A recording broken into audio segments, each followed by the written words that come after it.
Electric Utility Board to order. And are there any comments from the general public? Nobody signed up. The first thing we're going to do, is it on? Can we get everybody's attention a minute? Thank you. Thank you. The board has been called to session at 2 o'clock, and we're going to go immediately outside, everybody. The former board members, we're going to get a picture of y'all first. Then the newbies will join you. Then the former board members will come back and be seated. We'll get a newbie picture, and then we'll get started. So 11:02, so if everybody will head that away, as we say in West Texas.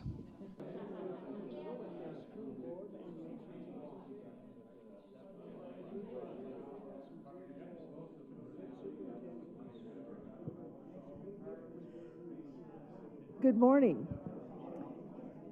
Clearly, it's a joyous day at the Electric Utility Board to have our former board members here, and we wanted to keep you apprised of all the things that have gone on, and thank you for your service. So we'll do our open session first, then we'll recess for lunch, and I believe, Olivia, the lunch is in the side room, and we'll grab lunch, and then Joel will give his report while you're eating lunch.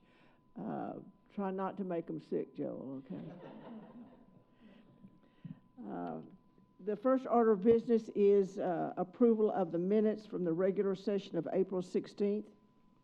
Do I hear a motion for approval? Move to approve. Second.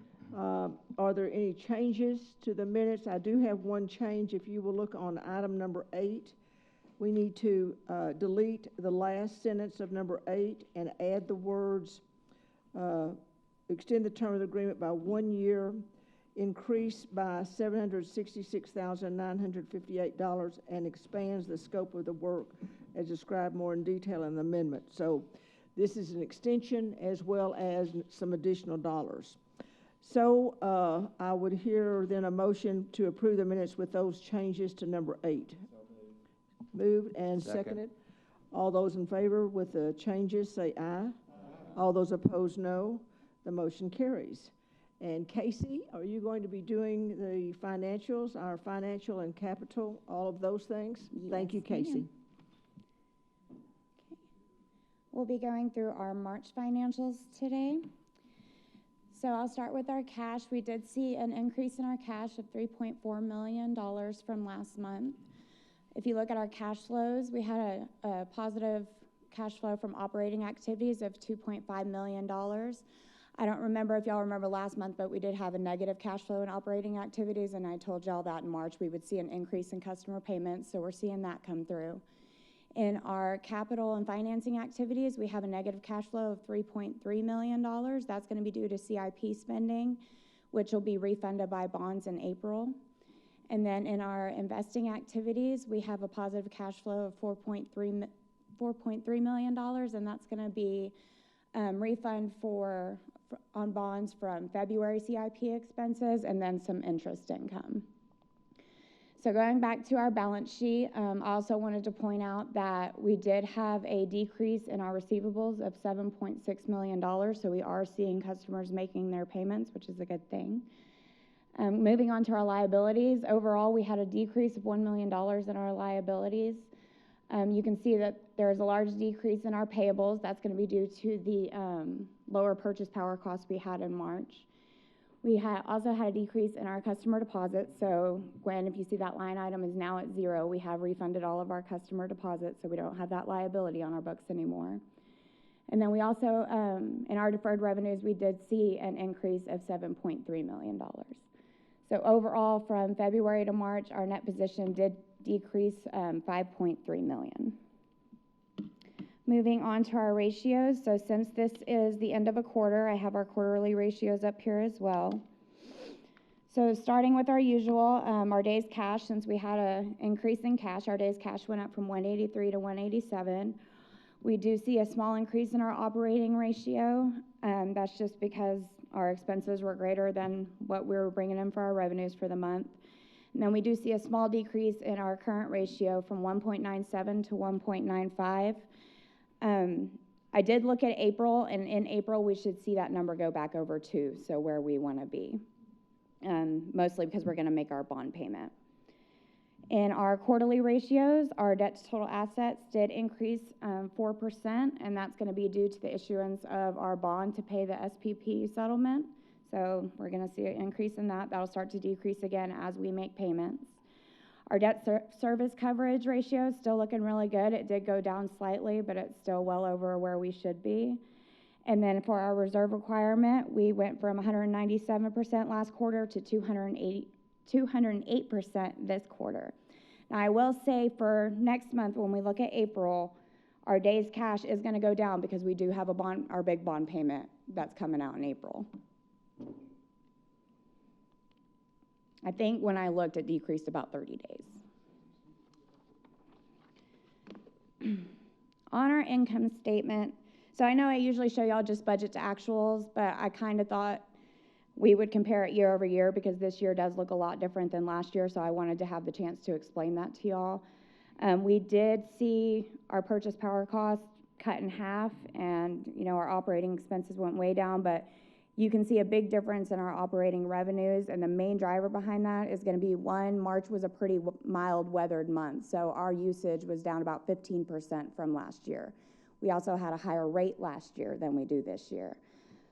But overall, I'll go to our, so splitting this year into two, since it is a transition year, I wanted to split out our charges for services, which would be our metered revenue, and then our purchase power. So you can see that what we budgeted just for this first half of the year, I mean, we're at 92% and 87%. So we were pretty on target for what we thought was going to happen before the transition. You'll see that I've also broken out distribution revenue. And so once we fully transition, now that we are in April moving on, you'll see where we are compared to where we plan to be for the remainder of the year. So I want y'all to be able to see that what we said was going to happen is happening, and if it's not, then we can address it. You see that distribution revenue will show up in April. In April. Yes, that ma'am. will. So that's what we're getting our transmission, our TDU. Yes, ma'am. Okay. Does anybody have any questions for me? Do you recall what our reserves are right now? And because I know you said going forward we'll be making a payment, but do you know what our cash reserves are right now? Right now, March, or right now, April? Right now, April. Last I checked, I believe it was 106 million. Okay, thank you. Are there any other questions? All right, thank y'all. Is that Chris?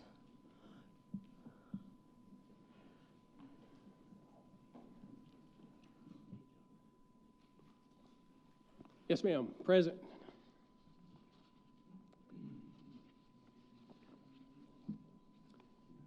At your request, I prepared a short presentation exploring our technology landscape, what it requires technology-wise for Lubbock Power and Light to operate. And I think I've had the privilege of working with about everyone in the room over the past 28 years. But just in case you don't know, my name is Chris Sims, and I've prepared statements for you this morning. My name is Chris Sims, and I serve as the Chief Performance Officer, and my teams work with all the departments to assist LP&L in the provisioning of dependable and reliable electric service at reasonable and competitive rates to the citizens of Lubbock while being financially self-sustaining. I wanted to mention that because many in the room here actually helped craft that statement that's in the ordinance as you see today. And I think it's something that we try to remind ourselves of, all the employees of Lubbock Power and Light, that's our duty. Provision dependable and reliable electric service at a reasonable and competitive rate to the citizens of Lubbock while being financially self-sustaining. My view is from a performance perspective. Our compliance team assists with federal, state, and local compliance obligations, and our performance improvement team analyzes our systems for development and enhancement efficiencies. As a continuation of our last strategic planning meeting, and to keep the narrative going of a story, some topics like human and technology resources can be complicated to understand. This slide provides a reminder of the characters in the LP&L story. Who is Lubbock Power and Light? It's those characters you see right there at the highest levels. This is something you saw at the last strategic planning meeting, this slide. This slide shows the relationships and the characters that make up what we know of as Lubbock Power and Light. This presentation will be providing a glimpse of the operating technology landscape for LPNL. Over the past year, we've identified nearly 100 technology applications that are being used, and instead of showing you documents or spreadsheets, I think you can get a better idea of the complexity by showing you pictures. It's said that a picture can speak 1,000 words, so hold on for the next picture.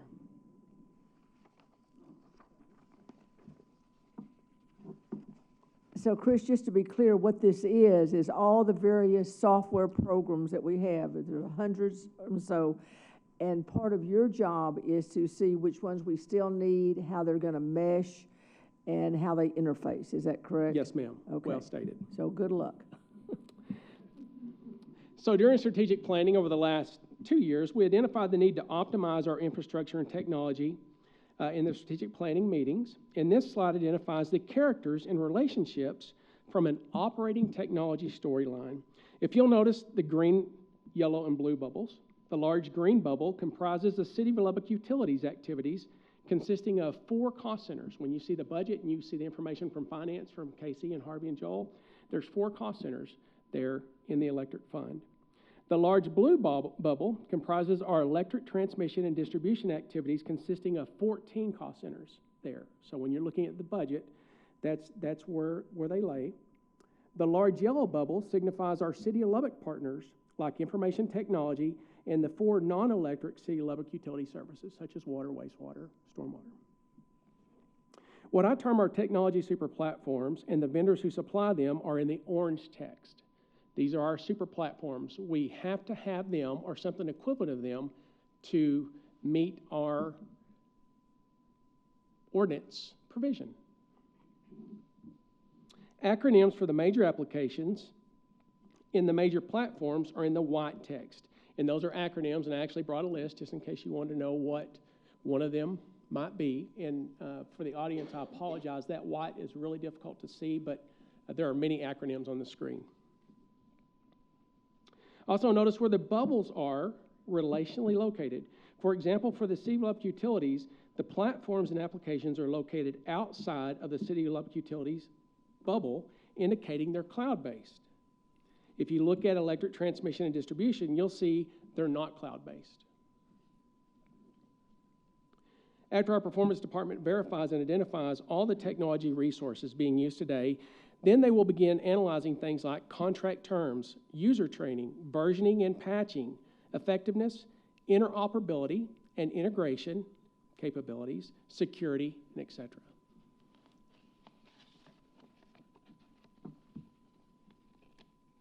From an operating budget perspective, this slide shows just that. For the accounts normally associated with our technology expenses, you'll see those line items by account listed. It also shows who's receiving the funding for the listed services. We believe there may be other annual costs in the capital budgets. However, this slide only shows the fiscal year 23-24 operating budget for LPNL and the accounts associated with technology, all things technology.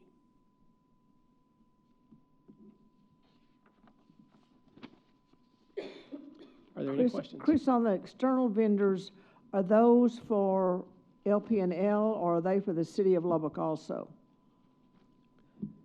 Go back one more. No, the one that Yes. you just had, this one. Yes. The external vendors, do they serve LPNL and the City of Lubbock? Yes, and the orange there is significant because it's the same orange that you see here.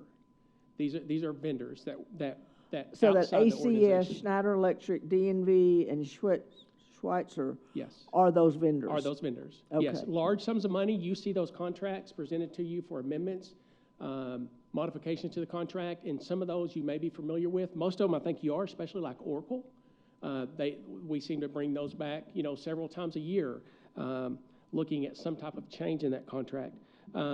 You'll see Itron, of course, that's our AMI vendor that does for our metered services for electric and water. Kubra, that's our payment processing. That's how we mail bills out. That's our large vendor there with a super platform. ACS Prism, that's our SCADA network. That's how we remotely control, view, and operate our electric grids from control rooms. Schweitzer Engineering is, that's how we communicate to the substations with telemetry, through fiber, through radio frequency, like that. That's how we get information back into our control rooms.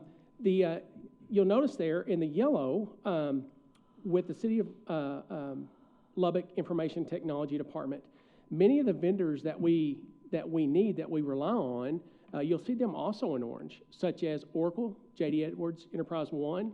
Kronos is how we manage our human resources time scheduling through payroll. Dell, of course, is one of our large vendors supplying computers, servers. You'll see Microsoft there listed. One other large one there in the yellow, you'll see Waterfield. Waterfield is a contract that's actually a City of Lubbock contract, but they're very important to us, and especially the City of Lubbock Utilities, because that's our IVR system, how we handle calls in and out of the call center. It's our automated call system that's generating calls out. So they're a very important vendor, and probably, I'm thinking probably within the next couple of months, you may see some proposals that may have Waterfield on them for contract amendments, or we're looking at something different on there as Clint's looking at how we're managing and processing that call volume that comes in and out of the call center, which averages, I believe, probably ballpark around 24,000 to 25,000 calls in and out of the call center a month. Madam Chair, I have a question. While we're on the screen, is there a bubble or an acronym for security, or is it all embedded? Yes, so when we talk security, since we are by presidential directive an electric power company, we look at security from a physical and an electronic aspect, right? So people actually can walk into our substations, can walk into our call center, can walk into our business offices, can walk into here. So we look at physical security from that aspect, and then we look at electronic security, such as coming in through email, coming in through the internet. And we have platforms and layered defenses that's always keeping an eye on that security posture of where we need to be, being critical infrastructure under presidential directive. Does anybody else have any questions? Chris, this is, so this is all the undergirdings of everything, the platforms, the technology that undergird, like our call center, when people are calling in there, yes. Or enter any action then. Yes, and I've identified here with these super platforms and these vendors and the few acronyms that you'll see there, this is maybe a third of what we've identified. So the list, I thought it would be better to present the storyline, narrating the story, and these are characters in our story, and these are very important characters. There's others that are also, but these are the ones I've deemed.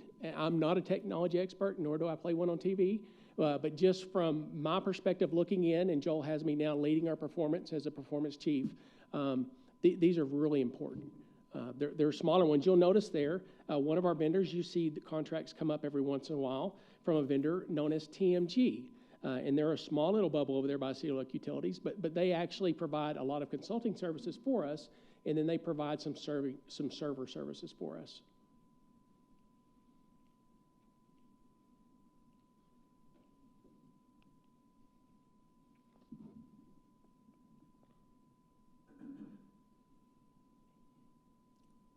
I hope it's not overwhelming. I thought it would be a little bit more digestible from a picture, from a storyline, because when you look at the pages and pages of all the applications, the contracts, it can be a little overwhelming, and I wanted to keep it kind of high level to show you these are our major characters, and these are why you may see contracts coming up that say ACS, KUBRA. Well, what does that really mean?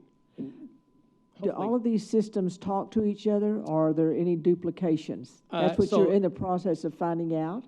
We are in the process of finding out, and our performance department, performance improvement department, actually has an analyst that will be a professional in interoperability and integration. Now, in the technology world, those are two important terms because interoperability means you have two systems, such as KUBRA and Oracle, and they speak the same language. They don't require an interpreter, right? So if they're interoperable systems, we can share data between them without having to have an interpreter. Does that make sense? If they don't have that, then we have to look at some type of integration. We have to have someone who can be an interpreter.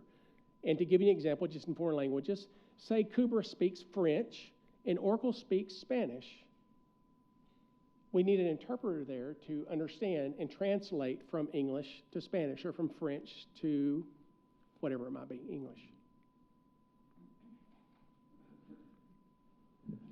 Do we have any integration between the City of Lubbock utilities that's cloud-based versus the electric transmission and distribution system? Yes, sir, we do.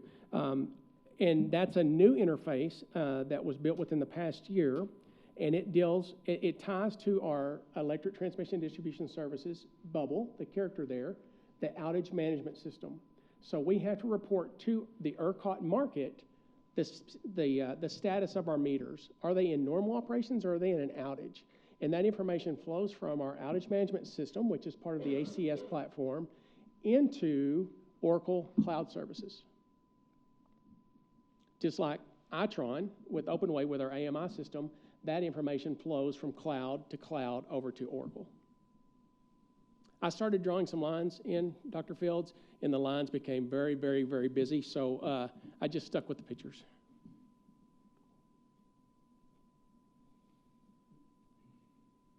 Any other questions of Chris? Have we had any security breaches?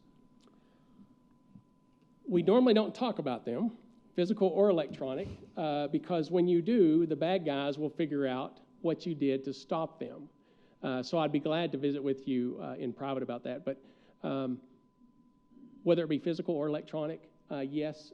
And what you hear commonly in the news, that the electric grid infrastructure in the United States is under current, I'm not going to say attack, but probing by foreign nations that wish to do us harm, happens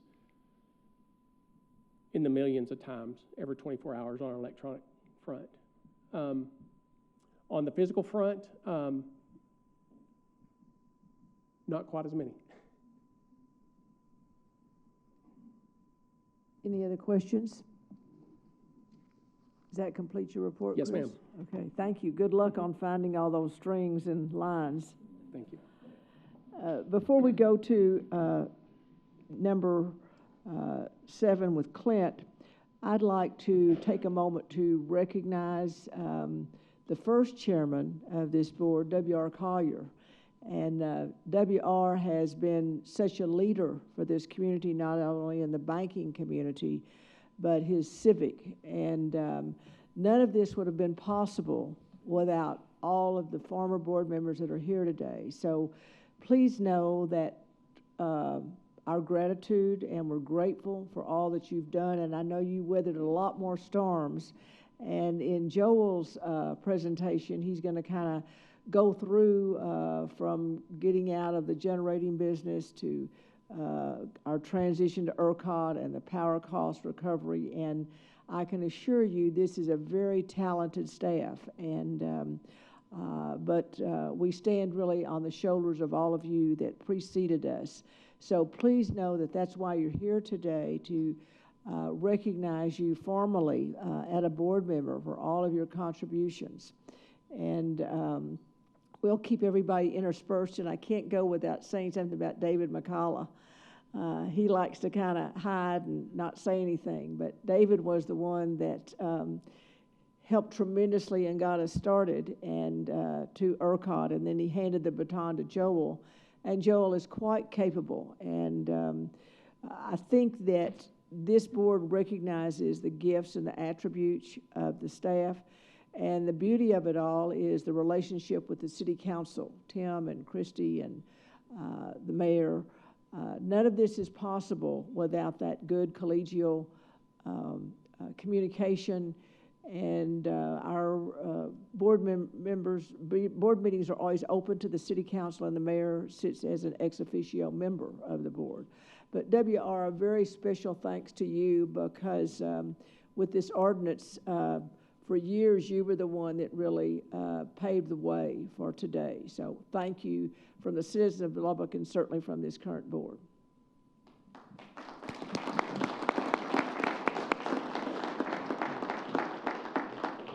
Seven, is that Clint?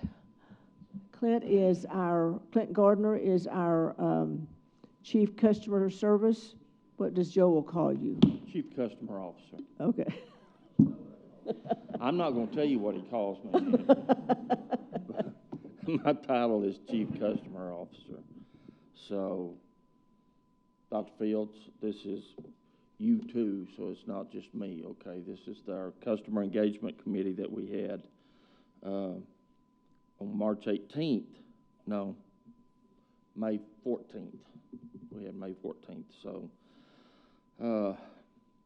Anyway, what we did is we talked about new technology for enhancing our customer service, business operations, and the potential technology that will address the chat AI, which is probably going to be the first part of our fix for what we've got going on. We still do have, we talked about the several companies, 3 or 4 companies that we've looked at and had demos from on our AI to come in, and it's amazing what these things will do. It's really kind of scary, but at the same time, it's a tool that can be very, very helpful for us. So we do have one more demo tomorrow, and it's one that we've already looked at before, and I've got City IT looking at this too tomorrow. So anyway, we'll kind of see what is going on with that, but there's a lot of different programs out there that we could use, and they all do, most of them do the same thing. Some have a little bit extra effort for us that integrates with our systems now, so those are the ones that we're really paying close attention to. So we'll keep looking at those. So we discussed that. We discussed personnel issues with, hard to keep personnel in our call center, and things that we can do to improve that. Chris mentioned this earlier, that they have a new process improvement or performance improvement department, and Renee Treat, she is the director of that. She has been working with us now for about a month, a little over, I guess she's been here about a month, but anyway, she's had a lot of meetings with us. I think she's going to do some really, really good working with us and helping us initiate new techniques and new things, even training that she can do to help us out. So anyway, we're looking forward to that. As far as personnel goes, we're even looking at, we're looking at putting part-time employee in. We're going to try that and let them have, certain hours that they work, and we're going to try that and see if we can keep people a little longer. There's people out there that want to work, but they just don't want to work all day, which is fine. We can utilize them 4 hours a day or 5 hours a day. That's good as long as they do their work. So we are definitely looking at that going forward. Website redesign, we talked about that, and Matt and his group are doing a good job of getting all the information together from the websites and making sure that they all say the same thing on the websites. We have 2 or 3 websites. The city has one, LP&L has one, COLU has one, so we're making sure they're all the same. So that's what Matt and his group are doing, and that will be coming out with some new changes going on it. And I know performance improvement is also helping with that. We did talk about KUBRA, which Chris also mentioned, is our payment and billing systems. And we talked about, we did introduce a new payment enhancement program with KUBRA. It's really nothing that the customers will see on their side, but it is on our side, because what it does is they look at the credit card payments that come in, and they use the best provider that they can at that time to reduce the charges to the credit cards. So anyway, we're looking at $100,000 savings a year by using that program. And it's going to cost us $1,800 a month. So that's a pretty good return on your investment. So we're going to continue looking toward that.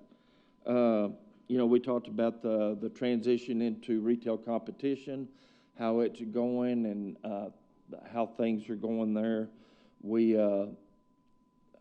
We're completely into this now. Everybody has their retail electric provider. We're billing all of the residential. We're billing all of the some of the commercial or the multiplier meters. There's a couple of just a couple of reps that are having some issues with how we send the information. I can guarantee it's not on our side how we're sending it. It's on their side from not. Their systems aren't up to date to handle it. We're working together, and we'll come up with something. But anyway, so we're getting all the bills out as far as residential. We're getting revenue back in. That's what we want. So everything's going good there. We'll continue to look at improving things. You know, this. Let me tell you what. It's such a big process going through this and getting everything done. You fix one thing, and then it affects something over here. So anyway, that's what we're working through. But that's okay. They had a lot more problems than that in 2000 when they started this. So we're doing good. Our staff is working so hard. We have the best staff in the world, I will tell you. So I'm very proud of them. The commitment and the level of technology and their knowledge that they're putting forth to this is just amazing. So anyway, kudos to the staff of that's working on all of this. They're doing a fantastic job.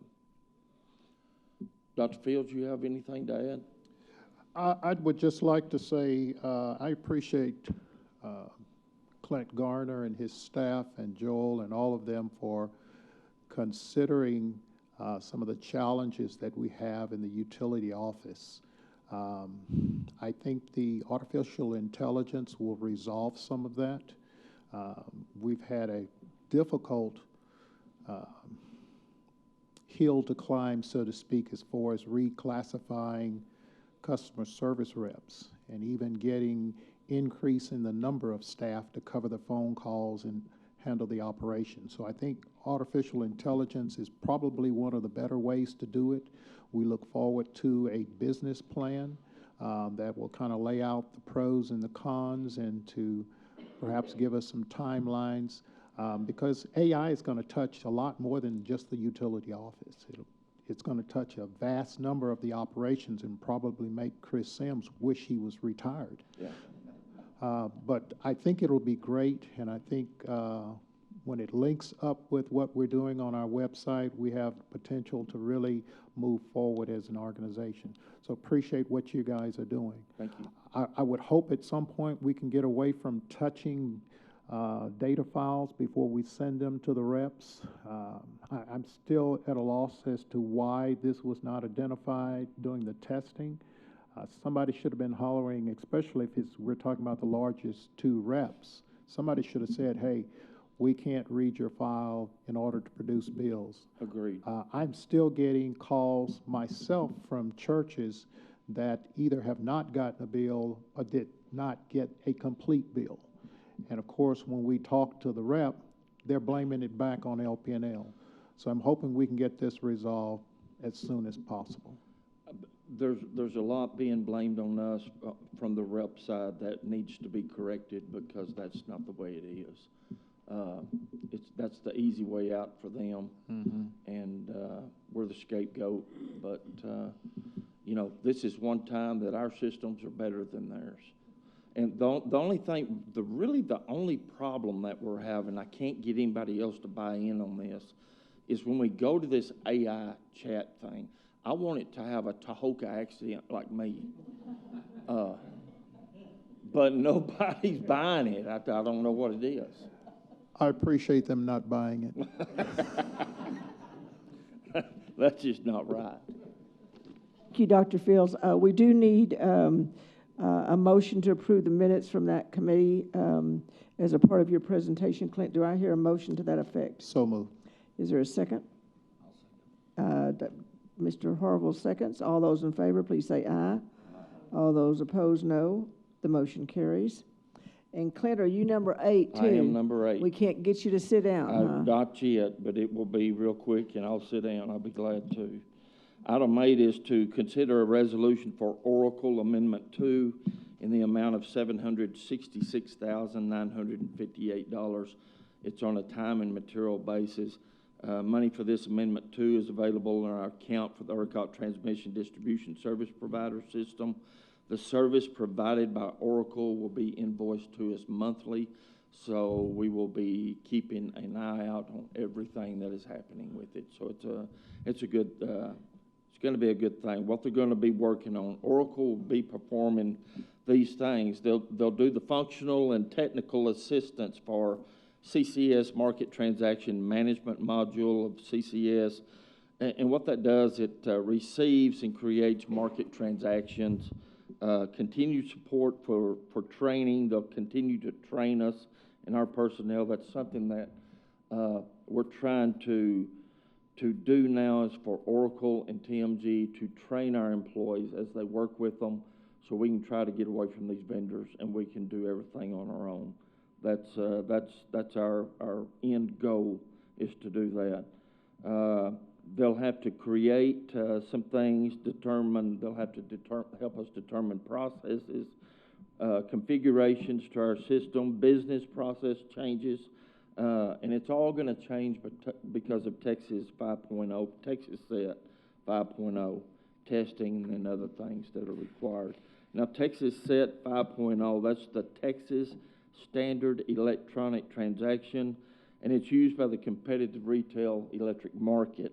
And what it's used for both consumers and the retail electric providers. For consumers, what it does, it provides a standardized process for billing and payments, makes switching from a rep to another rep a streamlined process, gives the customers access to their own usage data. So that's something that's going to be really good once we get this put into place. So Oracle will be doing that also. It helps us with the processes, promotes efficiency for both customers and providers in the retail electric market. It's just something that is required by the market, by the retail market, and we will be going into it, I believe, this fall. We'll be working into it, or maybe even this spring. Ashley, when are we doing it? Farming Texas? Yeah, no, Texas SET 5.0. Texas SET 5.0. So Texas SET 5.0, we've already started doing workshops for, and then we will flight test in October, and then it should go live in the market in November. Okay. So anyway, that's what we got going. We haven't done it yet because we didn't want to put in 4.0 or 3.0 and then have to immediately change to another one. We didn't want to do that, so we're waiting for Texas SET 5.0. So staff recommends approval of this amendment to ordering document US 103-68397. Do we have any questions? Staff has made a recommendation to extend the Oracle contract by 1 year in the amount of $766,958, which gives a total of $10,541,437 in total. Do I hear a motion to that effect? Dr. Ryan makes the motion. Oh, Mr. Schultz is the second. All those in favor, please say aye. All those opposed, no. The motion carries. Thank you. Thank you, Clint. Joel, do you want to come up just a minute and kind of give everybody a overall? And while he's coming up, most of you know Matt Rose, and Matt is my hero. He is the one that quietly and effectively works with the legislature, and everybody knows that that's tough going and all. So you very seldom are aware of what he does, but he's effective, and the results always turn out positive. So, Matt, a special thank you to you. Nobody's ever described Matt as quiet. Just going to throw that out there. So our next order of business is going to be to separate and go grab lunch. That's correct. And then I will speak during lunch and ruin everybody's lunch. Okay. That's a guarantee. So, and you'll be available for questions from anybody that has any questions, as well as kind of giving an overall update Absolutely to not. former board members. Absolutely not. Okay, I so certainly will, the yes. board will now go into recess for lunch. And Olivia, which way do you want everybody to follow? Olivia, toward the, it's right next door, so Olivia will lead you, the Pied Piper will lead you to the food. Okay, the board is now recessed at 11:56. Okay, the executive committee was finished at 1:54. We are now back in executive session at 2:02. Open session at 2:02, and with no further business, the meeting is adjourned.